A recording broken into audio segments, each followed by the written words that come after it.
하나님 말씀 골로새 1장 26절 27절 보시겠습니다.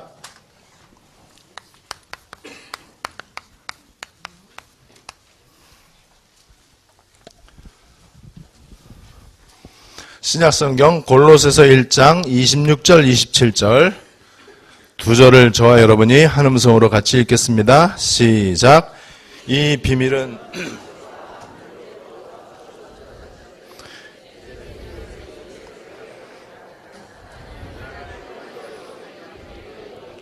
이방인 가운데 얼마나 풍성한지를 알게 하려 하십니다.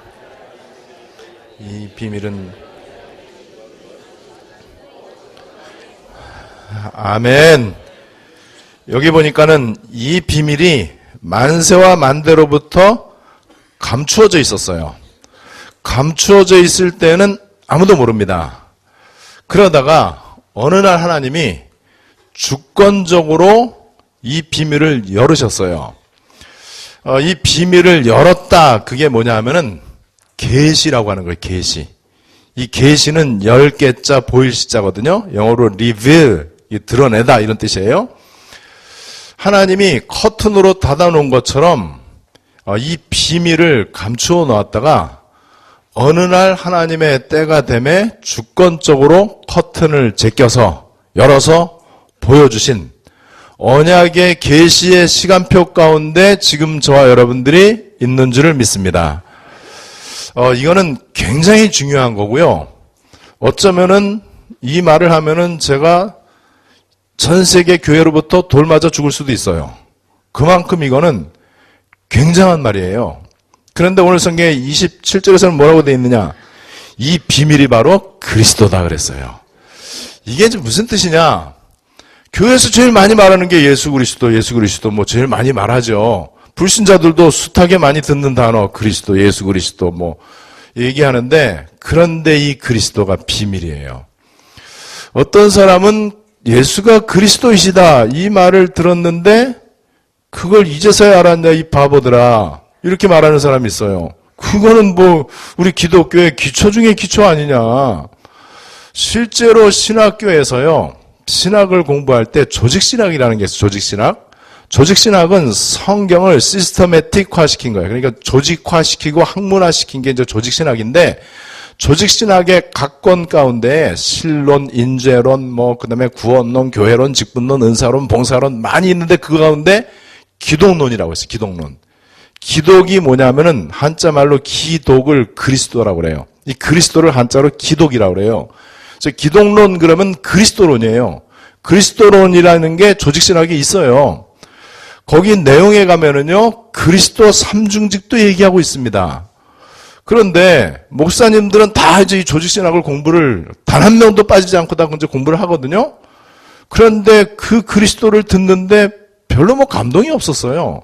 별로 충격이라든지 인생의 해답 결론 내렸다, 목 내놨다, 결단했다 이런 얘기 없었거든요. 그러다가 어느 날 예수는 그리스도, 주는 그리스도시요 하는데 그런데 이게 웬일인지 이게 충격이 되고 눈물 콧물이 펑펑 나오고요. 내 인생에 답이 내려지고 그리고 이 그리스도가 점점 깨달아지는데 주체할 수가 없는 거예요. 이 사람은 회복되어진 언약의 계시의 시간표 가운데 하나님 앞에 주권적으로 부름받은 사람이다. 오늘 굉장히 중요한 얘기를 우리가 해야 됩니다. 이렇게 질문할 수 있어요. 그러면은 다락방 운동이 아니면은 세계복음화 할 수 없냐? 다락방 안 하고는 세계복음화 못 하냐? 이렇게 질문할 수 있겠죠. 그런 질문을 우리가 이제 받기도 하죠. 우리가 하도 세계복음화 이렇게 얘기하니까는 저는 개인적으로 억만분의 1초도 머뭇거리지 않고 대답할 수 있습니다. 그렇다라고 나는 말할 수 있어요. 근데 그 다락방 운동이 우리 다락방 운동이지만은 사실은 성경에 있는 다락방을 얘기하는 거예요. 그러면 우리 다락방 운동이 성경에 있는 다락방하고 틀리면은 우리도 아니에요. 이해가 되시죠? 다락방을 통하지 않고는 로마복음화는 불가능하다.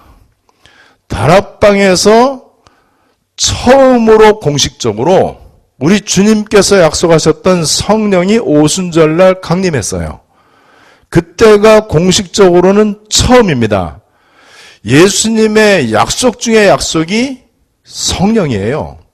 구약은 오실 메시아에 대한 기록이고 신약은 메시아 예언대로 예수님이 오셨고 그분이 메시아 그리스도의 일을 하셨다. 이게 신약이고요. 예수님이 부활하시고 승천한 이후에는 성령 시대, 교회 시대가 열립니다.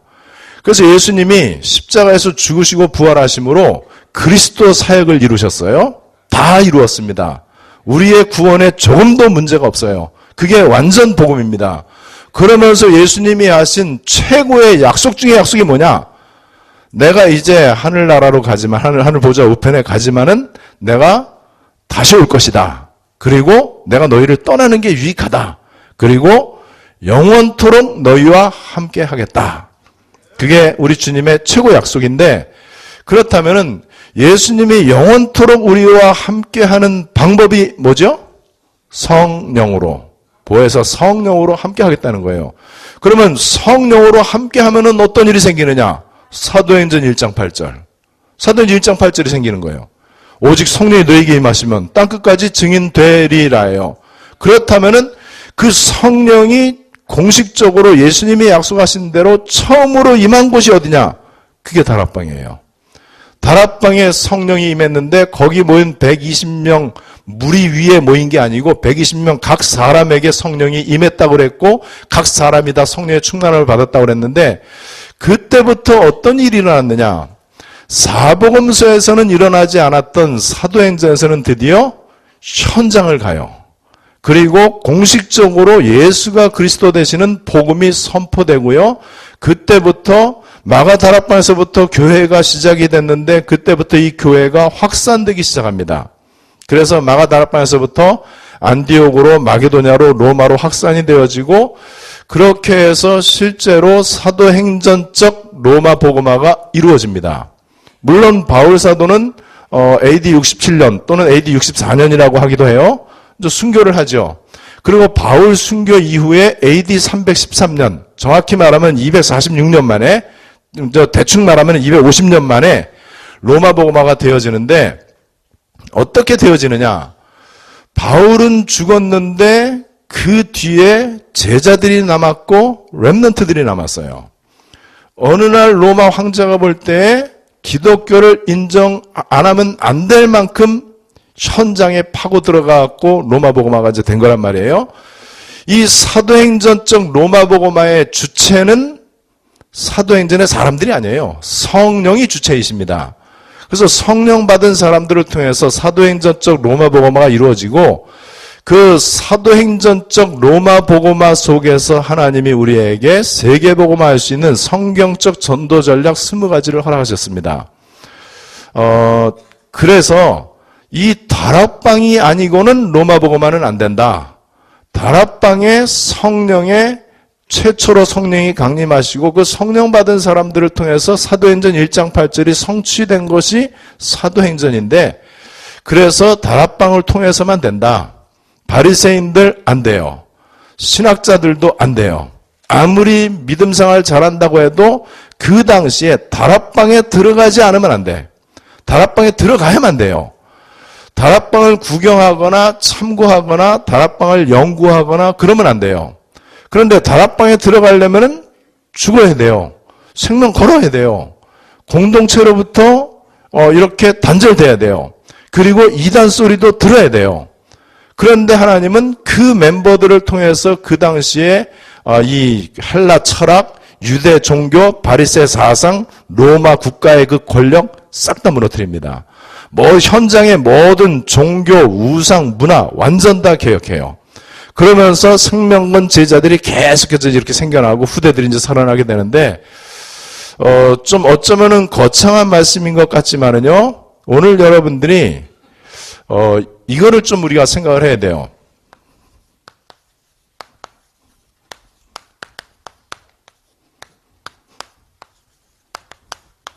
다락방 정신. 저는 다락방이라고 하는 교단이나 단체를 강조하는 게 아닙니다. 우리 모임을 강조하는 게 아니에요.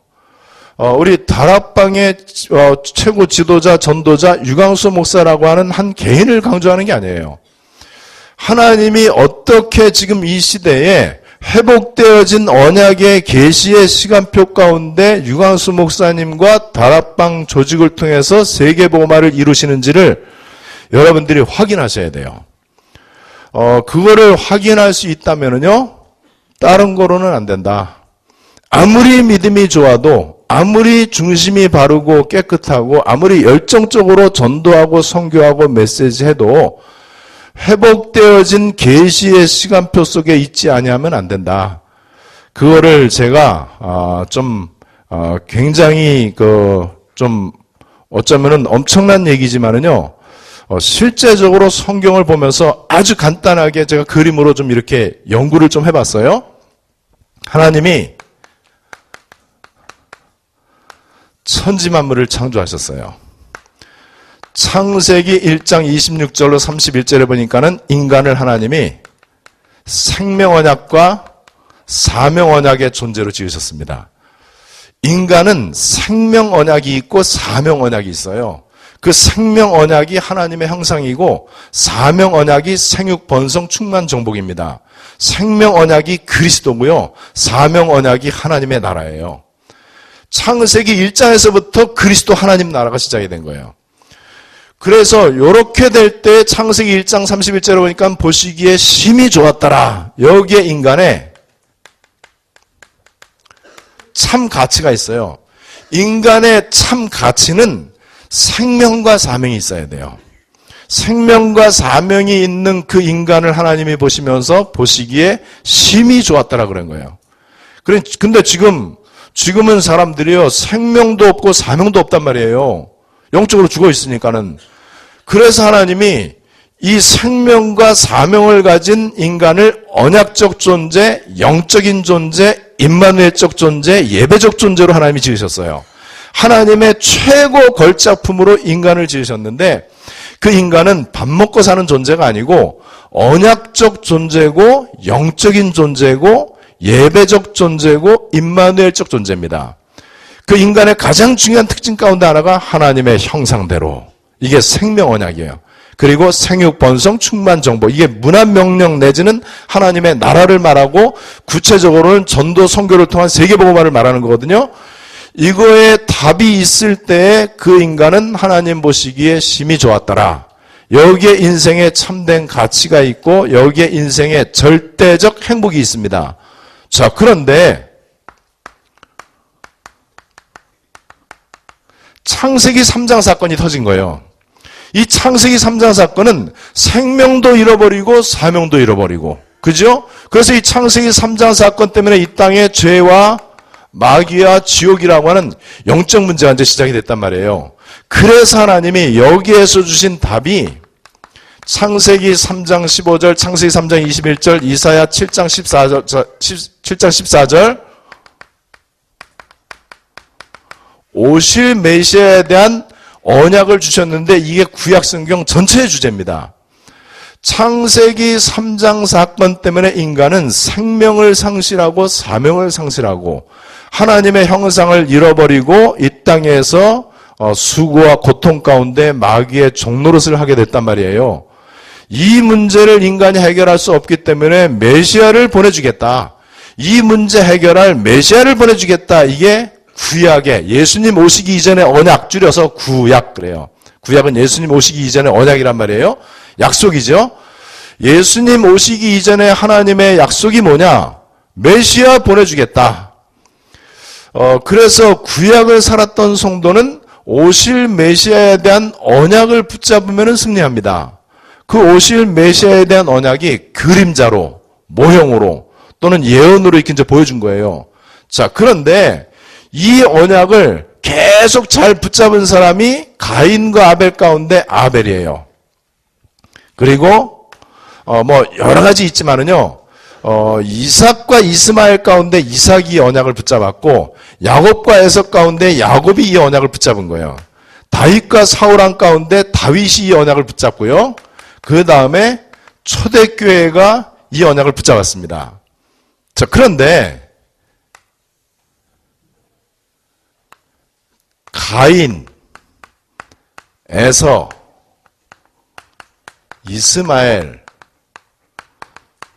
사울왕, 바리새인, 이 사람들은 언약에서 벗어났어요.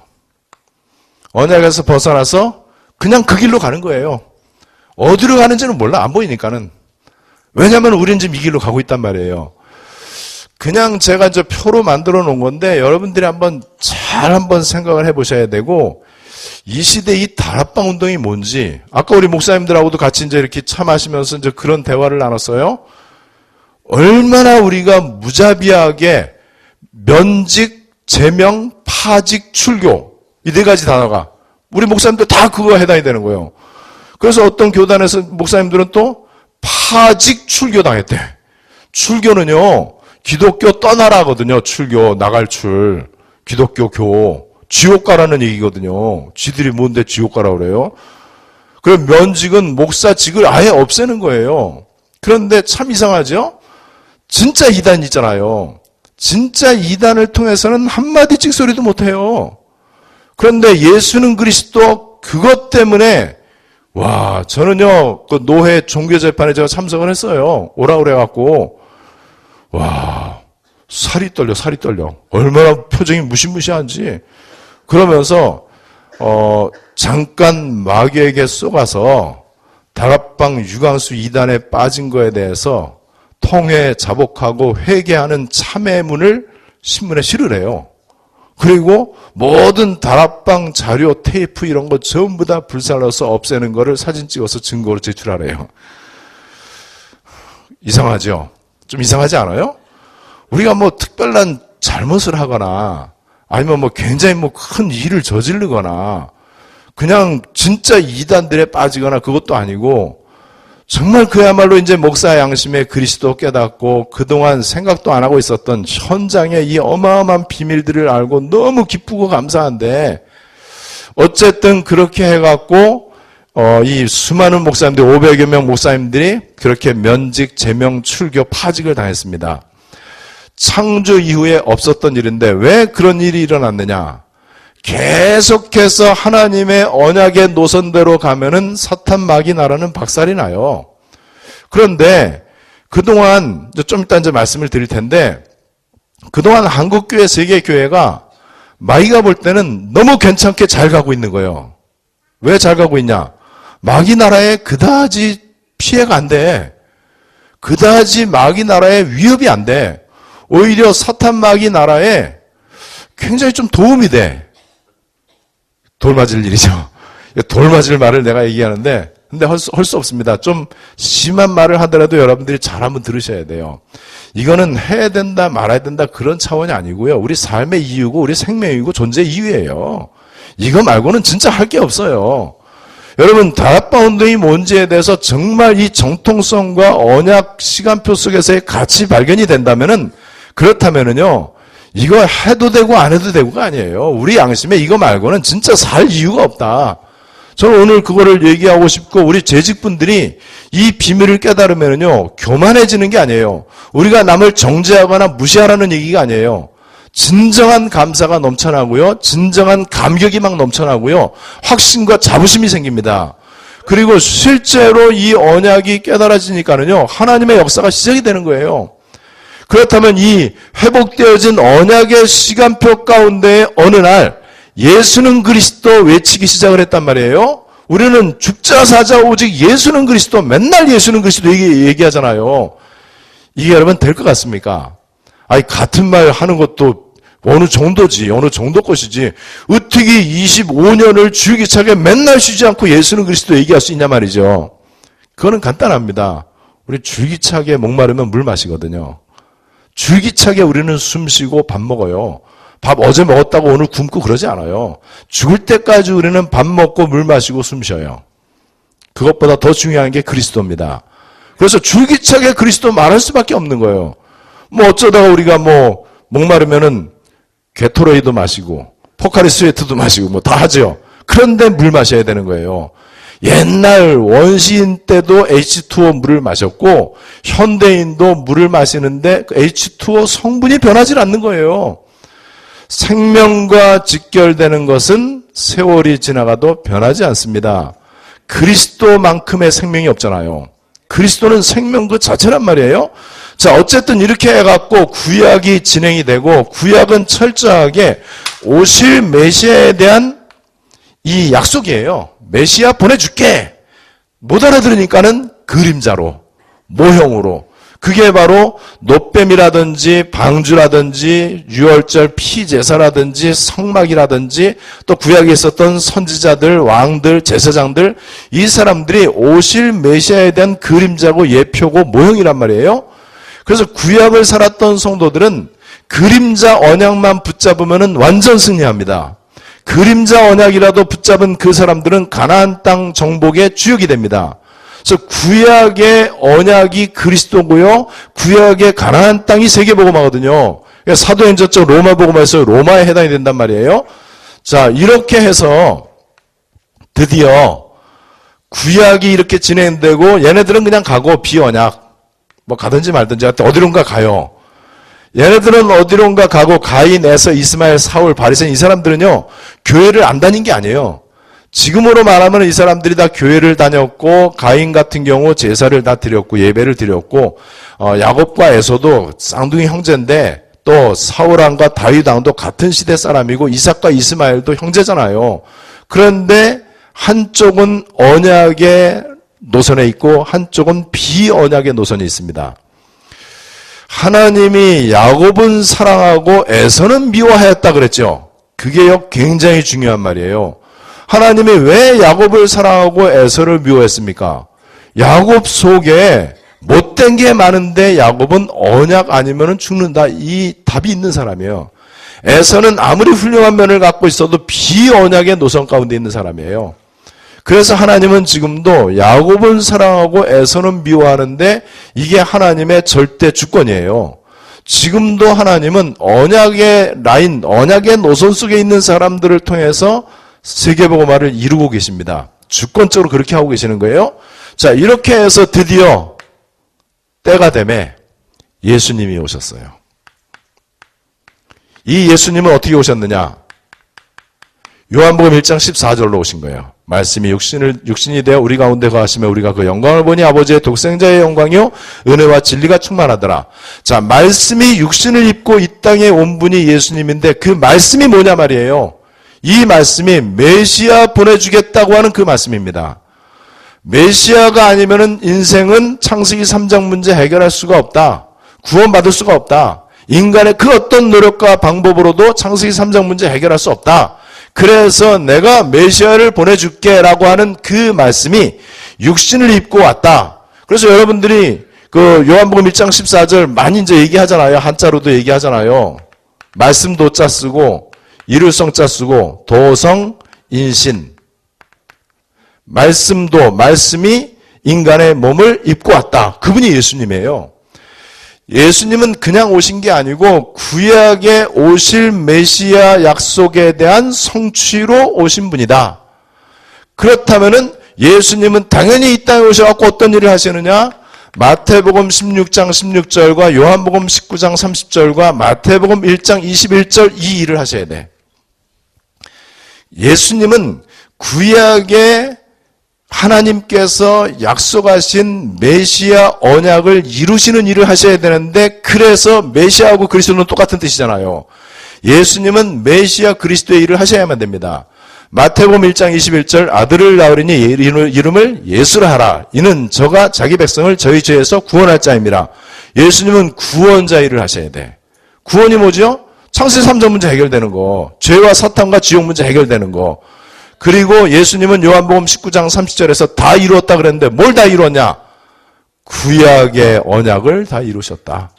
하나님이 약속하신 메시아 보내주겠다고 하는 그 약속, 우리를 사랑하신다는 약속, 그래서 우리를 구원하시겠다고 하는 하나님의 그 약속을 다 이루셨다. 이게 십자가 사건이에요. 이게 이제 복음이란 말이에요. 자, 이렇게 해서 이제 예수님이 그리스도의 일을 하셨고 초대교회가 이 응답을 이제 받았는데 거기에 다락방이 있습니다. 자, 아까 말씀드린 대로 구약의 예언대로 오신 예수님이 십자가에서 말씀 성취로 메시아 그리스도의 일을 하시고 예수님이 세상 끝날까지 함께 하겠다고 약속하셨는데 그 약속이 바로 성령이란 말이에요. 이 성령이 그냥 예수가 그리스도이시고 하나님의 나라라고 하는 언약을 붙잡고 기도했던 마가다락방에 실제로 성령이 임했습니다. 성령이 임하면서 이때부터 사도행전 1장 8절이 시작이 된 거예요.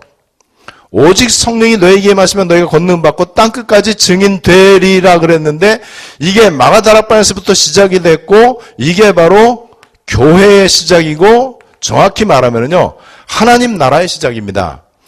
그래서 마가다락방에 모인 120문도들 그게 바로 예루살렘 교회고 그게 초대교회예요. 거기에서부터 교회 시대가 시작이 되고 그때부터 교회가 확산되고 성령의 역사를 통한 사도행전적 로마복음화까지 진행이 되는데 자 그런데 여기에 또 곁길로 가는 사람들이 있어요. 여기에 바로 바리새인들이에요. 바리새인들은 또 다른 길로 갑니다. 이 사람들 그리고 다른 길로 가는 사람들 또 있어요. 마태복음 16장 13절 14절 예수는 그리스도가 아니에요. 마태복음 예수를 세례 요한, 엘리야, 예레미야 선지자 중에 하나 이렇게 말하는 사람들 다른 길로 갑니다. 자 이렇게 하나님의 언약은 계속 진행이 되어집니다. 하나님 실수 안 하시기 때문에 하나님은 언약을 성취시켜 나가고 계세요. 하나님의 언약 성취는 현재 진행형입니다. 그런데 누구를 통해서 언약을 성취한다고요? 언약의 노선에 있는 사람들, 그 사람들을 통해서 하나님이 언약을 성취시켜 나가시는데 이 바리새인들이 다른 길로 간단 말이에요. 자 그러다 보니까는 언약은 계속 성취되는데 자꾸 바리새인들이 다른 길로 가고 또 예수는 그리스도 이것만 증거해야 되는데 다른 일이 일어난단 말이에요. 그래서 어느 날 1517년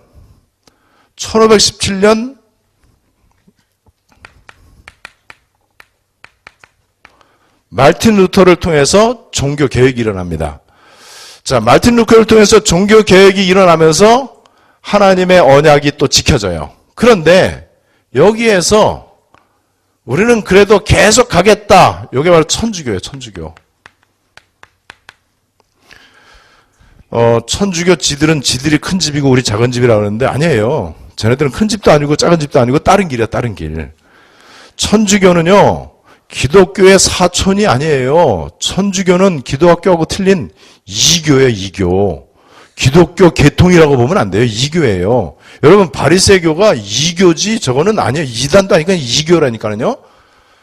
자 여전히 천주교는 자 이제 중세란 말이에요. 이제 중세가 되면서 초대교회 때는 잘 나갔는데 중세가 되면서 이제 타락하잖아요. 뭐 많은 내용을 말씀드릴 수는 없고 자 이렇게 해서 하나님이 또 주권적으로 마르틴 루터라고 하는 사람을 통해서 1517년에 종교개혁을 일으키고 이렇게 해서 이제 개신교가 탄생한 거예요. 개신교가 탄생한 이유는 뭐냐? 제대로 해라고. 제대로 예수는 그리스도 하라고. 왜냐면 예수는 그리스도 이게 구약에서부터 계속 온 언약이잖아요. 구약의 피제사, 노뱀, 방주, 그 다음에 이 성막, 이 모든 것들이 예수는 그리스도 말하는 거거든요.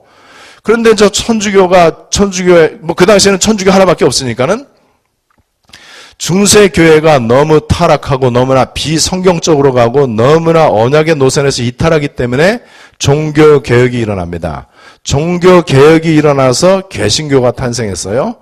개신교가 탄생한 이유는 그야말로 이 프로테스탄트 한거에서 일어난 거예요. 그 다음에 개신교 리폼드 개혁이란 말이에요. 원래 하나님의 형상, 하나님의 폼으로 우리가 지음받았는데 창세기 3장에서 그 폼을 잃어버렸어요. 그래서 리폼, 다시 하나님의 폼을, 하나님의 형상을 회복하는 게 개혁교회고 개신교회예요. 우리가 이제 개혁교회란 말이에요. 개혁교단 아니고 개혁교회. 자, 이렇게 해서 개신교가 탄생해갖고 가는데, 이 개신교 속에 이제 감리교, 성결교, 순복음, 그 다음에 장로교, 다 이제 있단 말이에요. 그런데 또 아니잖아요. 중간중간에 이런저런 부흥운동, 개혁운동 많이 일어나는데요. 하나님의 언약의 노선에서 전부 다 이탈이 됐어요. 실제로. 눈에 보이지 않는 하나님의 언약은 계속 흘러가는데 개신교도 역시 또 개신교가 흘러오다가 또다시 자꾸 격길로 가는 거예요. 그렇게 해서 지금 어떤 운동이 많이 일어나면 개신교를 통해서요. 예를 들어서 WCC라든지 아니면은 에큐메니칼 운동, 그 다음에 이제 사회구원, 에큐메니칼은 저 종교통합이란 말이에요. 종교통합, 사회구원, WCC 이런 것들을 통해서 지금 또다시 격길로 가는 거예요. 여러분 저거는 마귀가 좋아하는 거거든요. 에큐메니칼 운동은 정확하게 해석을 하면 교회 일치 운동이라고 하는 거거든요. 이 교회 일치라는 게 다른 것도 다 교회라는 거예요. 다른 그 귀신 잡신 섬기는 모든 그런 우상 단체들도 교회이기 때문에 교회가 서로 손잡고 대화하고 화합하고 통합하고 하나 되자, 이게 에큐메니칼 운동이에요. 그리고 지금 교회는 사회구원에 앞장서야 된다 이렇게 얘기하는데, 그러면은 예수는 떡의 메시아가 됩니다. 예수는 구원자죠. 예수는 그리스도인데 우리는 사회구원이 아니에요. 영혼구원이지. 자, 이렇게 해서 또다시 가는 거예요. 그러다가 어느 날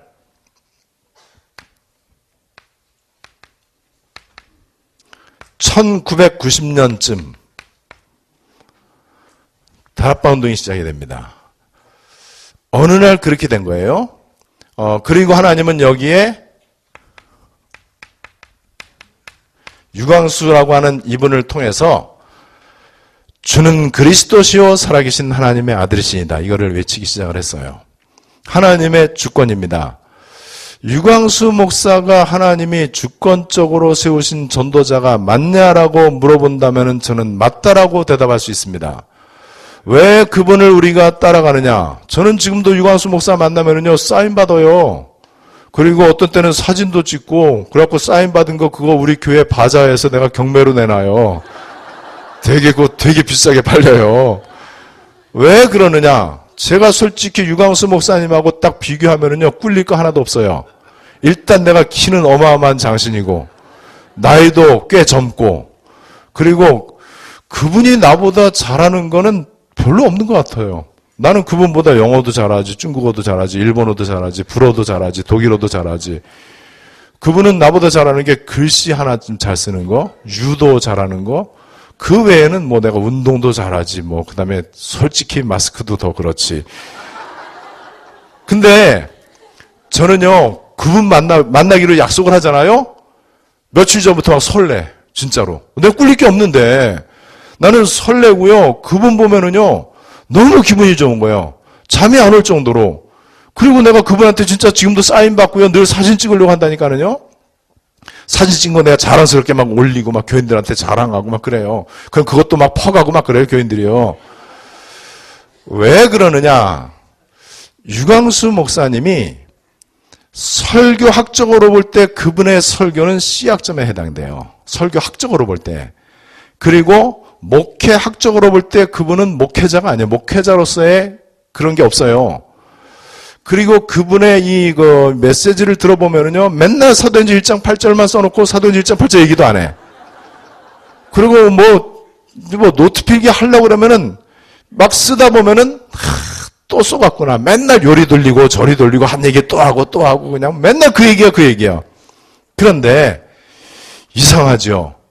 그분 메시지를 들으면은 기도가 하고 싶어져. 믿음이 막 생겨. 감격이 돼.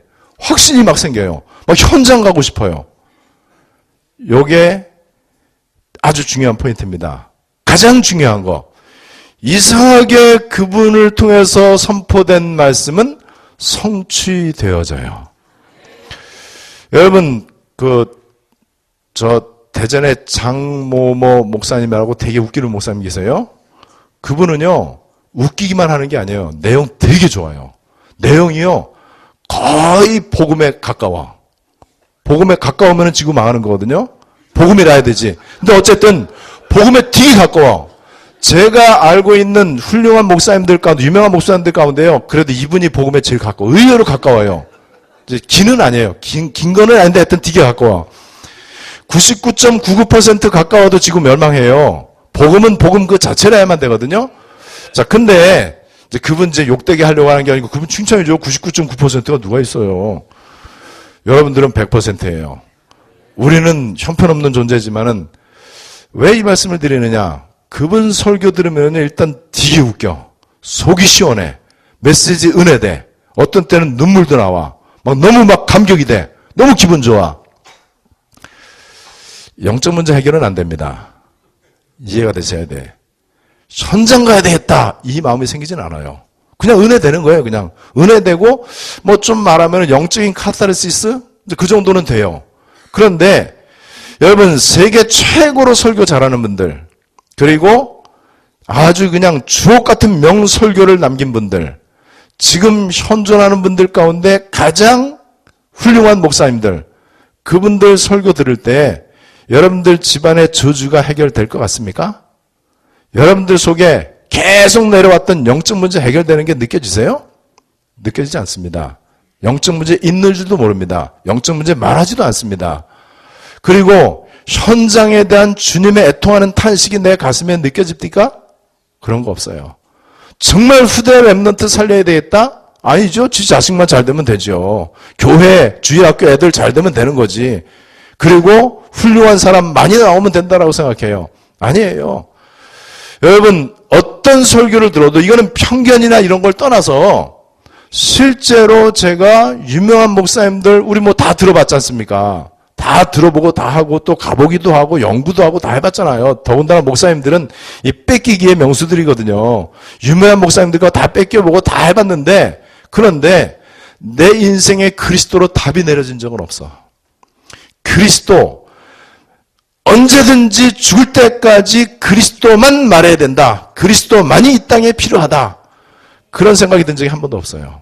그런데 이상하게 유한수 목사님 집회 참석하면 저는 지금도 회비내요. 지금 내가 이 군번에 회비 내야 되겠습니까? 난 다 회비 내고 줄 서고 그냥 뭐 그다음에 이 앞에 하는 사람들이 야단 치면 또 야단 맞아야 되고 내가 다른 데 가면 우리 교회에서 내가 황제인데 그런데 왜 내가 이렇게 줄 서가면서 집회 참석하고 그 메시지가 뻔한데 어떤 때는 3번 할 거를 그냥 쭉 긋고 그냥 한 번에 다 해버리고 돈이 되게 아깝잖아요. 회비도 또 좀 많이 걷어요 그거. 그런데 너무 은혜가 되는 거예요. 너무 가고 싶은 거예요. 그리고 가면은 또 막 믿음이 막 자라. 막 기도하고 싶어지고 전도하고 싶어지고 막 가슴에 막 너무나 막 진짜 막 폭발이 막 일어나는 거예요. 이 정도 25년 들었으면 이제 그만 식상할 때도 됐잖아요. 또 맨날 그 얘기가 그 얘기인데 이게 하나님이 그분을 사용하신다는 증거입니다. 그분의 인격이나 그분의 어떤 능력이나 그분의 어떤 수준이나 그런 거하고 상관이 없이 하나님이 그분을 통해서 일을 하시는 게 맞아요. 그래서 여러분 보세요. 그분이 방위 출신인데 별 4개한테 복음 전하잖아요. 그분이 뭐 의학을 알겠습니까? 의사들만 놓고 메시지 하지. 교수들만 놓고 메시지 하지. 또 뭐 태영아 거기서 또 메시지 주지. 뭐 각양각색의 모든 분야의 사람들에게 메시지를 주는데 그놈의 메시지 그거 다 언제 다 연구해갖고 하냐 말이에요. 하나님이 주시는 거예요. 계속해서 20가지 전략이 끊임없이 나오고 또 그것도 모자라고 62가지 하여튼 잘도 만들어내요. 근데 이게 만들어내는 게 아니라니까는요. 또 만들어냈구나. 그래서 좀 있다 보면은요. 성취되는 거예요. 여러분 렘넌트라고 하는 이 단어요. 기절초풍할 만한 단어잖아요. 또 이번 중직자대회에서는 템플 선교, 템플 전도. 근데 이거요. 굉장히 제가 충격받았어요. 이 교회가 템플이거든요. 교회 건물, 교회당이. 절도 템플이라고 그러고, 이제 그런 사원이다, 절이다, 이런 단어가 영어로 템플 그러는데, 이 템플이 우상을 전하느냐, 복음을 전하느냐. 우리는 템플 전도, 템플 선교를 할 것이다. 하나님이 주시는 거예요. 20가지 전도 전략. 저는 20가지를 자세히 알고 있잖아요. 이게요, 자다가 일어났어도 기절할 만한 일이에요. 사람 머리에서 나오는 게 아니에요. 그분의 메시지가 또 연결이 되네 또. 여러분 그분이 얼마나 많은 메시지를 합니까? 혼자 다 하잖아요. 하여튼 다른 사람 안 시키고. 근데 그게 전부 다 이게 성취가 돼 이게. 그리고 이게 하나의 언약의 흐름을 이제 이루어간단 말이에요. 하나님의 주권이라는 거 말고는 설명할 길이 없습니다. 하나님이 그분을 주권적으로 전도자로 세웠는데 왜 세웠느냐? 그거는 물어보면 안 돼요. 하나님 주권이니까는. 왜 키 작은데 세웠냐? 그거는 물어보면 안 된다니까는요. 뭐 키 크다고 세우는 것도 아니고 하나님이 주권적으로 세운 거예요. 여러분 토기장이한테 그릇이 뭐라고 그럴 수 없는 것처럼 우리는 하나님 주권을 인정하잖아요. 그렇게 해서 지금 이 다락방을 통해서 언약은 마태복음 24장 14절을 향해서 가고 있습니다. 아무도 막지를 못합니다. 자, 그렇다면은 여러분들이 이제 보셔야 될 게 이 가인과 에서, 이스마엘, 사울의 노선으로 가고 있는 이 사람들이 언약의 노선으로 가고 있는 우리를 이해하는 것은 원리적으로 불가능하다. 좀 유치하게 예를 들면은 개미한테 지금 4차 산업혁명 얘기하면은 이해가 되겠습니까? 이해 안 되잖아요. 얘네들이 개미라는 얘기는 아니고 이해하는 게 불가능해. 왜냐면 영적인 차원이 틀리거든요. 여러분 여기 바리새인 얘네들, 그 다음에 천주교 얘네들, 또 요쪽에 얘네들이죠. 얘네들이 우리를 이해하는 것은 불가능합니다. 우리가 얘네들한테, 이분들한테 우리의 이 그리스도를, 우리에게 있는 이 하나님의 나라의 비전, 렘넌트 비전, 이거를 설명하는 거 할 수는 있는데 이 사람들이 이해하는 것은 불가능합니다. 왜냐하면은 틀린 길을 가고 있기 때문에 이 속에 있는 세계 최고의 신학자도 우리를 이해하는 것은 불가능해요. 여러분 진짜로 그렇습니다. 이게 하나님이 하시는 거기 때문에 그래요. 우리 사람이 하는 게 아니거든요. 자, 그렇다면은 이렇게 이제 마태복음 24장 14절과 사도행전 1장 8절 이 세 개 복음화는 하나님이 이제 성취시켜 나가실 텐데 이제 문제가 또 있어요. 지금 다락방 운동을 통해서 얘기가 되는 거예요. 다락방에서 얘기한 게 바로 이거예요. 이거. 예수님이 하신 거 이거 얘기하는 거예요. 다른 얘기하는 게 아니에요.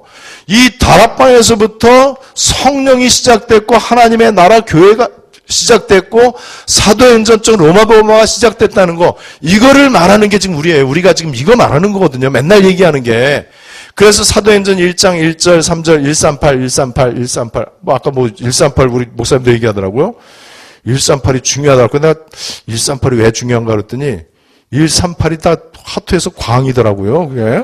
그래서 138에서 근데 어쨌든 여러분 우리 다락방에서 지금 하는 얘기가 맨날 그거예요. 138 예수는 그리스도 하나님 나라 성령 충만 다락방에서 마가 다락방에서 그 언약 붙잡고 로마복음화 했고 이 시대에 지금 이거 하라고 하나님이 주권적으로 유광수 목사를 전도자로 세워서 왜냐면 메시지 나오고 전략 나오고 시간표 이정표 이제 나와야 되는데 그래서 그 흐름을 우리가 같이 따라가야 된단 말이에요. 그 가운데에 훌륭한 사람 많고 진실된 사람 많고 열심히 믿는 사람 실력 있는 사람 많은데 그 가운데 어느 날 예수는 그리스도 말할 때에 충격받고 면직되면서 답을 얻은 사람들이 이 언약의 흐름 속에 들어온 거예요. 저와 여러분들이 그렇게 들어온 거예요. 왜 들어왔다고요? 하나님 주권. 잘나서가 아니에요. 우리보다 훌륭한 사람 이쪽에 너무나 많아요. 그래서 우리는 그 사람들 정죄할 게 아니고 그 사람들을 위해서 기도해야 되고 겸손하게 그리고 진정한 감사가 넘쳐나야 돼요. 문제가 있습니다. 이렇게 세계복음화는 진행이 되는데 또다시 다락방 운동에서도 변질될 수가 있다는 사실. 끝까지 예수는 그리스도 해야 되는데 다른 것이 좀 강조된다든지 하다가 그만둔다든지 아니면은 복음이 좀 희미해진다든지 다른 프로그램을 도입한다든지 아니면은 그리스도 한 분만으로 뭔가가 말은 그렇게 안 하는데 부족하다고 느껴지니까는 다른 것들을 자꾸 보태려고 하는 일이 일어날 수도 있다. 그러면은 또다시 다른 길로 갑니다. 세계복음화와 관계가 없어요. 그러면은 오늘 말씀에 제가 말씀드리려고 하는 것은 그거예요. 저와 여러분들이 지금 언약의 흐름 가운데 하나님 앞에 부름받았는데 제가 대략적으로 머리를 써갖고 확률로 따져보니까는 이 언약의 흐름 속에 들어오려면은요, 적어도 한 2천만 대 1 경쟁을 좀 뚫으셔야 돼요. 아니면 1000만 대 1 경쟁을 뚫고 이 자리에 오는 거예요. 여러분, 그거는요, 골프에서 홀인원 하는 게 4만 대 1이라고 그러거든요. 그거 비교도 안 되는 거예요. 4만 명이 일렬로 서갖고 150m에 골프를 딱 쳤을 때 4만 명 가운데 한 명이 구멍에 넣는 거예요. 근데 우리는 4만 대 1 정도가 아니라니까요. 여러분들이 이 언약의 흐름 가운데 들어와서 끝까지 간다. 길 가다가 벼락 맞아 죽는 게 더 희박한 일이에요. 여러분들이 얼마나 큰 축복을 받으셨는지 아셔야 됩니다. 여기에 대해서 확신과 자부심을 가지셔야 돼요. 하나의 방법이 아니에요. 한때 일어났다가 없어지는 운동이 아닙니다. 사람이, 머리 좋은 사람이 연구해갖고 만들어 놓은 조직과 단체와 방법이라면은 무너지게 돼 있습니다. 그런데 하나님이 정확한 시간표에 계시, 커튼을 열어서 회복을 시켜놓고 하나님이 주권적으로 이끌어 가시는 것은 하나님이 하십니다. 저는 여기에 대해서 다락방 정신이 뭔지를 제가 여러분들한테 보고하고 말씀드릴 수 있고 간증할 수 있어요. 우리 목사님들한테도 저는 여기에 대해서 역사적으로, 신학적으로, 교회사적으로 또 지금 실제 전 세계 구석구석에서 일어나고 있는 일들을 통해서 저는 말씀드릴 수 있습니다. 그럼 우리가 지금 이 속에 들어와 있다는 확신을 가지셔야 돼요. 자, 그렇다면은 이렇게 하나님의 언약은 세계복음화를 향해서 하나님이 주도적으로 이끌어 가시는데 이 속에 들어가는 걸 가지고 시간표라고 그래요. 이 시간표 속에 들어가지 않으면은요, 바리새인 지구사에서 제일 훌륭해도 안 되고요, 에큐메니컬 운동 하시는 분, 천하 없는 세계 최고의 목회자라고 해도 안 돼요. 이 속에 있는 사람을 하나님은 쓰실 수가 없는 거예요. 왜냐하면은 예수는 그리스도가 아니기 때문에, 완전 복음이 아니기 때문에 그렇습니다. 자, 그렇다면은 이제부터 저와 여러분들이 어떤 마음과 중심을 가지고 이 말씀 운동을 할 것인가, 그 부분을 제가 좀 알기 쉽게 표로 이렇게 이제 여러분들에게 설명을 드리면서 이제 마무리를 할 텐데, 저는 이 부분에 대해서 좀 한이 맺혔어요. 제가 이 말씀 운동, 그리스도 운동을 25년 동안 하면서 이 그리스도를 깨달으니까는요, 가짜가 보이잖아요. 진짜가 선명해지니까는 가짜가 보이잖아요. 어떤 사람은 또 이렇게 얘기해요. 우리 다락방 운동도 좋긴 좋지만은 다른 것들도 좀 연구해 봐야 되지 않냐. 그리고 이단들도 좀 연구해 봐야 되고, 그래야 교인들이 이단에 대처할 수 있고 그래야 되지 않냐. 그리고 어떤 사람은 목사님 다락방 운동하는 거 좋고 그리스도 말하는 것도 좋고 현장 우리 렘넌트 키우는 거 다 좋은데 이 세미나 한번 가봐라. 그러면 날개를 더 달 것이다. 너무 좋다. 저는 그러한 제안에 1초도 머뭇거리지 않고 무조건 노입니다. 왜냐하면은 다 받았기 때문에 더 받을 거 없어요. 그리스도의 가치가 발견됐기 때문에 나는 다른 게 필요 없다, 무시한다, 그게 아니고 그리스도 안에 다 있기 때문에 그래요. 망설이거나 헷갈릴 필요가 없어요. 진짜로 그렇습니다. 그리고 다른 거 좋다고 그러는데 그리스도보다 좋은 게 있으면 그건 안 되는 거예요. 여기에 대해서는 교만이 아니고 여러분들이 언약에 근거한 확신과 자부심을 가지셔야 됩니다. 자, 그런데 이제 문제는 우리가 이렇게 언약의 흐름 속에 있는데 이 흐름 속에 있으면서도 우리에게는 뭐가 많이 남아있냐면요, 각인 뿌리 체질이 아직도 많이 남아있어요. 이 각인 뿌리 체질 가운데에 예수는 그리스도 아닌 거, 그러니까 종교죠, 종교. 이 종교에 대한 게, 그 다음에 우리의 동기 가운데 떡에 대한 거, 이게 우리에게 은근히 많이 남아 있습니다. 자, 그러다 보니까는 우리가 복음 마인드를 갖는 게 아니고 종교 마인드를 갖는 경우도 많이 있고요. 누가 어떻고 무엇이 어떻고 얘기할 때 보면 그 기준이요, 완전 복음의 기준을 갖고 얘기하는 게 아니고 종교 마인드를 가지고 또는 율법적으로 이렇게 얘기하는 경향이 많이 있어요. 이제 이거는 이제 왜 중요하냐면, 나를 통해서, 우리를 통해서 아무것도 섞이지 않은 정확한 예수 그리스도 원세 복음이 나가야 돼요. 섞여서 나가면 안 돼요. 섞인 복음은 무조건 종교예요. 종교는 절대 사탄을 이기지를 못해요. 여기에 억만분의 1 좋은 게 섞여도 안 됩니다. 99.99% 복음은 복음 아니에요. 그건 종교지. 종교하고 우상은 똑같고요. 우상에는 성령의 역사하지 않고 사탄이 역사합니다. 그래서 우리는 완전 복음에 어떤 것도 섞이면 안 돼요.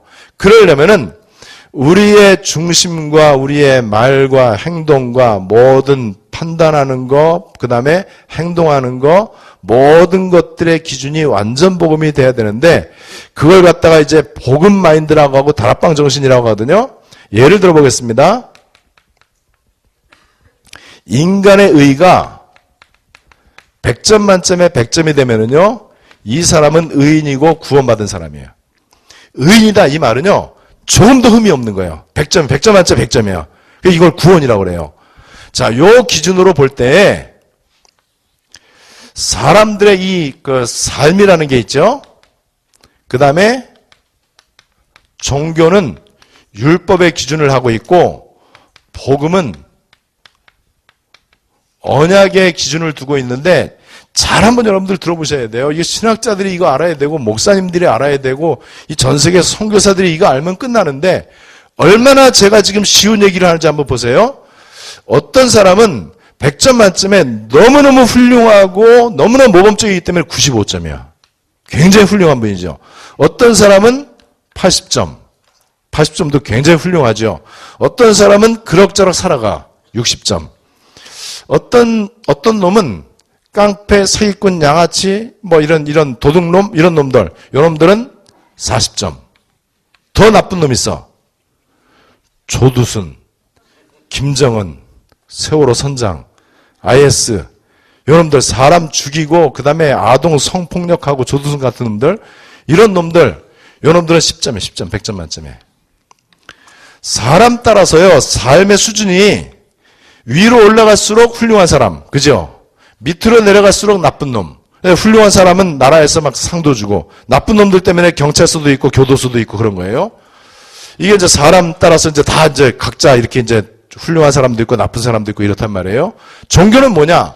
종교는 율법의 기준을 하고 있는데, 이 95점이라고 하는 훌륭한 사람이 100점이라고 하는 의인과 구원에 도달하는 데는 되게 가까워. 워낙 훌륭하니까는. 죄도 안 짓고 이랬으니까. 이 사람은 그래서 구원받는데 5가 필요해. 80점짜리는 20이 필요해요. 60은 40이 필요해. 40은 60이 필요하고요. 10점짜리는 90이 필요해. 이놈은 아주 머나먼 놈이에요. 이게 종교입니다. 사람들이 이제 이렇게 얘기를 해요.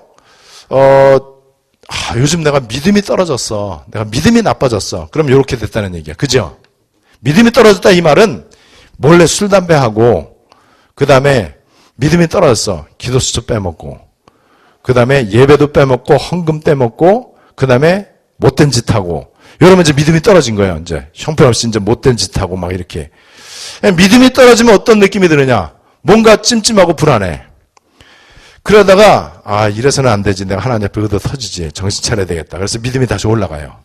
그래서 이제 기도 수첩 다시 하고 그다음에 집회도 참석하고 예배도 이제 회복하고 새벽 예배도 가고 막 그래요. 그럼 이제 믿음이 좋아지면은 이제 기대가 되어져. 뭔가 응답이 잘 될 것 같아. 거의 대다수의 기독신자들이요, 믿음이 좋았다 나빴다 그러는 기준이 내 삶에 따라서, 내 삶의 모습 따라서 믿음이 좋았다 나빴다 그래요. 자, 복음은 뭐냐? 복음은 95점, 너무너무 진짜 세계적으로 훌륭한 이분이 100점이라고 하는 의인과 구원에 도달하기 위해서 5가 필요한 게 아니고 100이 필요하다. 80점도 20이 필요한 게 아니고 100이 필요하고 60점도 40점도 10점짜리도 똑같이 100이 필요하다. 이게 복음이에요. 이거는 아주 100% 확실한 성경이에요. 성경적이에요. 여러분, 왜냐면은 그러면은 내가 이렇게 구원받고 의인 되는 것은 전적인 하나님의 은혜다. 요게 믿어지시죠? 요게 복음의 시작입니다. 그렇다면 내가 구원받는데 내 의인은 조금도 필요 없다.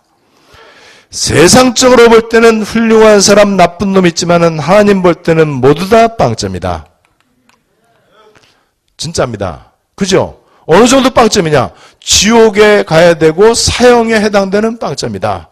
실제로 로마서 3장 23절 모든 사람이 죄인이고 로마서 3장 10절 의인은 없나니 하나도 없다 그랬는데 어느 정도 죄인이냐? 5점 이 정도가 아니에요. 빵점이에요. 빵점. 왜냐면 여기 100이 필요하다고 그랬잖아요. 내가 의인되고 구원받는데 필요한 것은 100이다 이 말은 내 거는 빵점이다 이 얘기예요.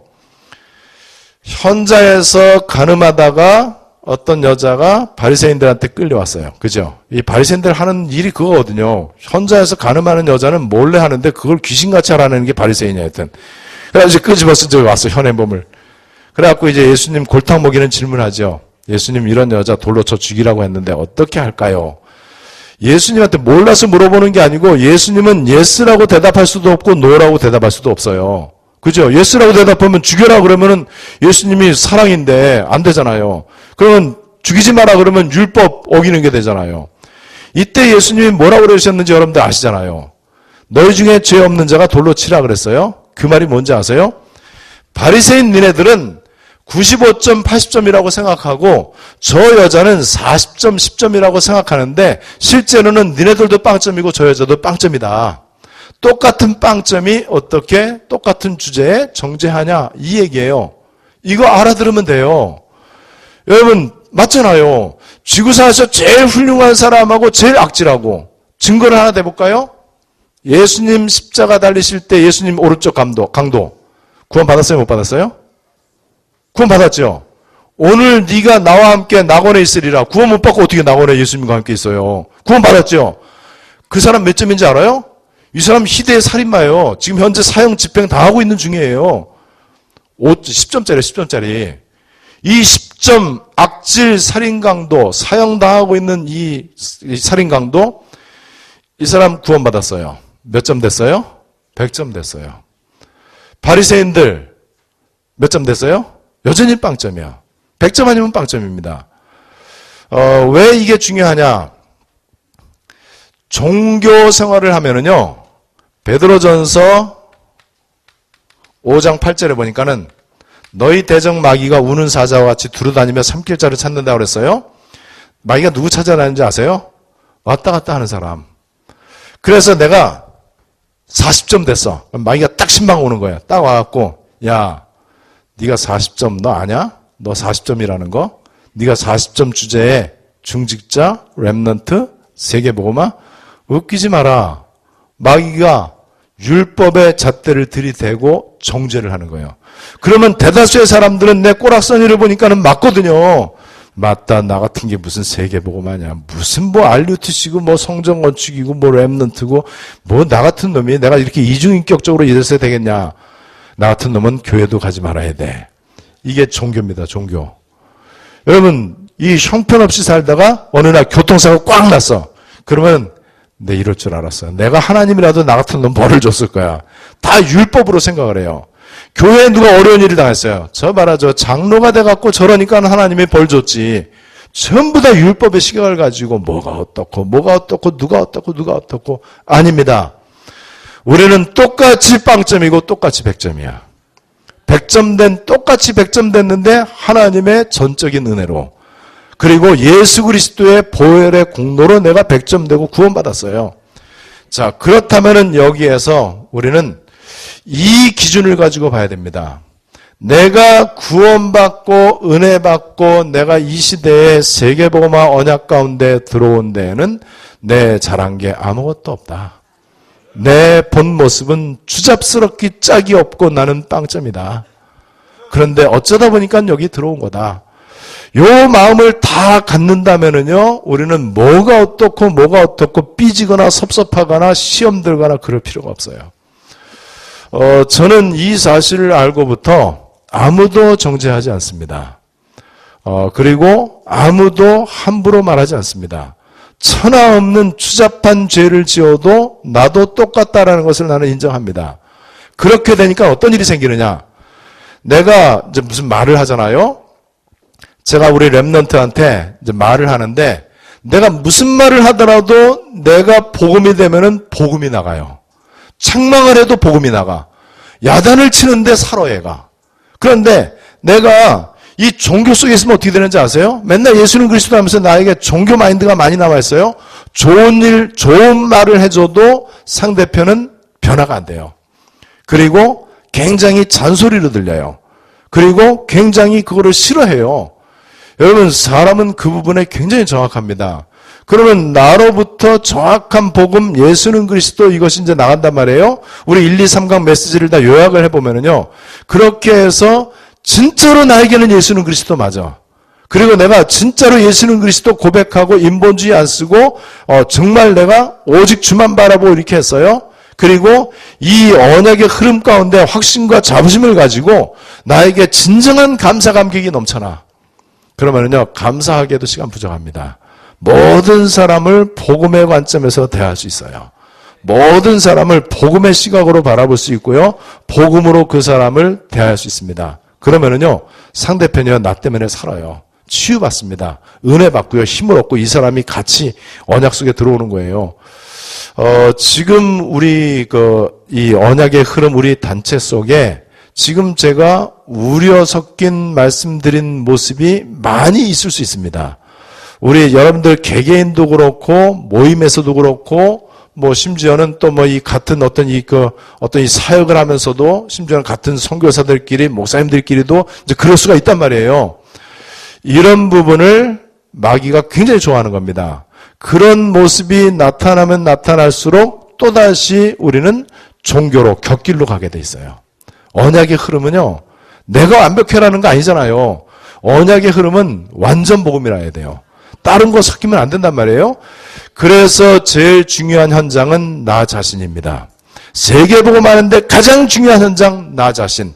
뭐라고요? 종합 결론. 나에게 진짜 예수가 그리스도 맞냐? 이게 제일 중요한 현장이에요. 내가 맨날 고백하는 그리스도가 정말 나의 그리스도냐? 그리고 그 그리스도가 문제 위기 가운데 내가 토달지 않고 믿음의 액션을 취해서 사실적으로 검증되어진 그 나의 그리스도냐? 이거를 여러분들이 이제부터 좀 하시면 됩니다. 그러면은 하나님이 지금 우리에게 이 만세와 만대로부터 오므로 감추어졌던 것을 이제는 나타내셨고요. 로마서 16장 25절로 27절도 이 골로새 1장 26절 27절하고 같은 얘기거든요. 영세 전부터 감추어졌는데 이제는 그의 성도들에게 나타났고 이제는 이제 이게 다락방이에요. 진짜로 그렇습니다. 여러분들 개개인에게 어느 날 이 비밀의 계시가 이제 회복이 되어졌고 이 속에 있기 때문에 여러분들은 뭘 해야 된다가 아니고 이 가치 발견을 하셔야 되고요. 나의 그리스도가 되도록 하시면 됩니다. 그럼 그때부터 하나님이 주권적으로 우리를 이끌어 가시면서 모든 필요한 부분에 문을 열어주십니다. 그래서 우리가 힘있게 이제 세계복음을 할 수 있어요. 우리 다락방 정신 여러분들이 응답으로 누리시고 예수는 그리스도 실제 여러분들이 증인되시고 그래서 끝까지 가장 바르게 세계복음화에 쓰임받게 되시기를 살아계신 주 예수님의 이름으로 축원합니다. 우리 말씀 붙잡고 합심으로 기도하겠습니다. 어쩌면은 좀 이 반론을 제기할 수도 있는 말들도 있고요. 또 이제 나를 비판할 수도 있고 또 심지어는 돌을 던질 수도 있는 이런 말씀을 드린 것 같지만은요. 이 세계복음화 말씀 운동은 이거는 장난이 아니에요. 이거는 그냥 한 단체의 운동이 아니고 한때 지나가는 프로그램도 아니고 이건 우리 양심이고 삶의 이유고 생명 자체라고 저는 봅니다. 그래서 여러분들 끝까지 멋있게 세계복음화의 축복을 누리게 되시기를 바랍니다. 우리 말씀 붙잡고 합심으로 기도하겠습니다.